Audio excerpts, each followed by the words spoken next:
पर मैं फिर से अपने वरिष्ठ सहयोगी राजीव का मैं रुक करना चाहूंगी। राजीव, हालांकि दावे यहां पर तमाम किए जा रहे हैं कि सब कुछ ठीक ठाक है और सरलता से आगे सीट शेयरिंग भी हो जाएगी। उधर बीजेपी भी G20 के बाद और ज्यादा आश्वस्त नजर आ रही है। जिस तरह से मोदी मैजिक सिर्फ हमारे देश में नहीं बल्कि जिस तरह से एक अंतर्राष्ट्रीय लेवल पर जो दिखा है, जो कद बढ़ा है, उसको लेकर गदगद है। और इस बीच अब हम वापस चुनाव मोड में आ गए हैं, तो चिंता मंथन की स्थिति इस वक्त सबसे ज्यादा किसके लिए लग रही है?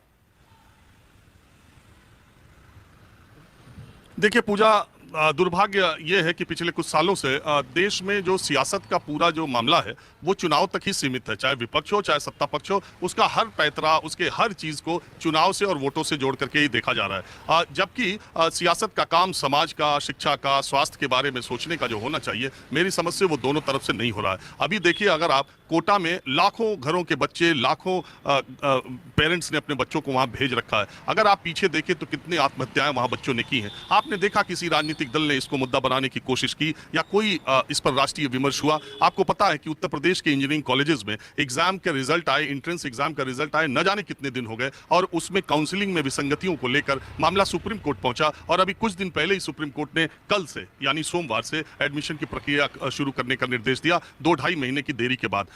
तो ये जो पूरा मामला चल रहा है, आपको पता है सुप्रीम कोर्ट ने एक फैसला कर दिया कि प्राइमरी के शिक्षक अब बीएड धारी नहीं हो सकेंगे, जो बीएड डिग्री धारी है। उससे कई लाख देश में, मैं कहता हूं करोड़ से ज्यादा बीएड डिग्री धारी है, उनको एक सदमा सा लगा, क्योंकि वो प्राइमरी में शिक्षक बनने का उनका एक रास्ता था। पहले ऐसा तरीका नहीं था, लेकिन बीटीसी पास बच्चों को लगता था कि उनके साथ अन्याय हो रहा है। बीएड वाले तो हर जगह जा सकते हैं, प्राइमरी वाले सिर्फ बीटीसी। ये किसी सरकार ने नहीं तय किया, ये मामला अदालतों से होते हुए सुप्रीम कोर्ट आया और अदालत ने तय कर दिया। और इसके बाद कोई सरकार, कोई राजनीतिक दल इस मामले में कोई चर्चा, कोई अहम, कोई फैसला नहीं उठा रहा है कि ये देश के जो नौजवान हैं, जो करोड़ों बीएड डिग्रीधारी है, उनको सांत्वना के कोई दो शब्द या उनके लिए कोई व्यवस्था या कोई ये कहीं भी नौजवान का मुद्दा, पढ़ाई लिखाई का मुद्दा, शिक्षा का मुद्दा, स्वास्थ्य का मुद्दा। मैं आपको बताऊं, मैं तो अभी पिछले दिनों गया था, कई मेडिकल कॉलेजेस ऐसे हैं जहां 200-200 बच्चे पढ़ रहे हैं, 4 टीचर पढ़ाने वाले हैं और एमबीबीएस का कोर्स वो कर रहे हैं। वहां पर इतनी फैकल्टीज की प्रॉब्लम है। स्वास्थ्य का क्या हाल है, शिक्षा का क्या हाल है, समाज का क्या हाल है, इस पर सियासत का कोई